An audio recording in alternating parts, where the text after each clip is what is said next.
बिस्मिल्लाहिर्रहमानिर्रहीम। अस्सलाम वालेकुम। मोअज़्ज़िज़ सामीन, आप देख रहे हैं सियाच अली टेक यूट्यूब चैनल।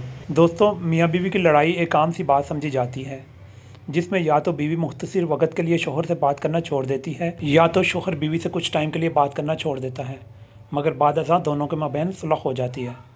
मगर दुनिया में एक ऐसा अनोखा शख्स भी सामने आ चुका है जिसने अपनी बीवी से 20 साल तक बात नहीं की। बरतानवी अखबार मेट्रो के मुताबिक शोहर ने किसी बात पर गुस्सा में होकर अपनी अहलिया से बातचीत रोक दी थी और इस दौरान 2 अशरों तक ये शख्स अपनी बीवी के साथ इशारों की ज़बान इस्तेमाल करता रहा।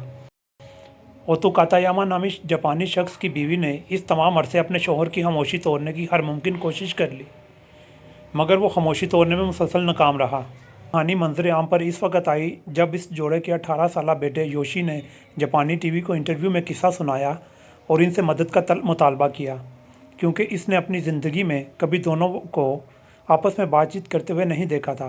इस हिस्से में ओतो कातायामा नामी शख्स ने तबसरा करते हुए कहा कि यकीनन एक मियाँ बीवी की लड़ाई आम सी बात समझी जाती है, मगर मैं अपनी बीवी यूमी को बहुत तकलीफ़ और परेशानी में डाला और अब मैं इसको कहना चाहता हूँ कि मैं इसका बहुत ममनून हूँ। शोहर के मुताबिक इसकी तवील खामोशी की वजह यह थी कि वो अपने बच्चों के मुकाबिल एक तरह की गैरत खा गया था, क्योंकि इसकी बीवी ने अपने शोहर के मुकाबले में बच्चों को ज़्यादा तवज्जो दे रही थी। ओतो कातायामा नामी शख्स का कहना है कि इस चीज़ ने मुझे सख्त नाराज़गी महसूस करने पर मजबूर कर दिया।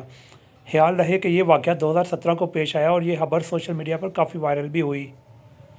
उम्मीद करते हैं हमारी ये वीडियो आपको पसंद आई होगी। वीडियो पसंद आने की सूरत में चैनल को सब्सक्राइब करें, वीडियो को लाइक करें और शेयर करें। मिलते हैं अगली वीडियो में, तब तक इजाज़त दें। अल्लाह हाफिज़।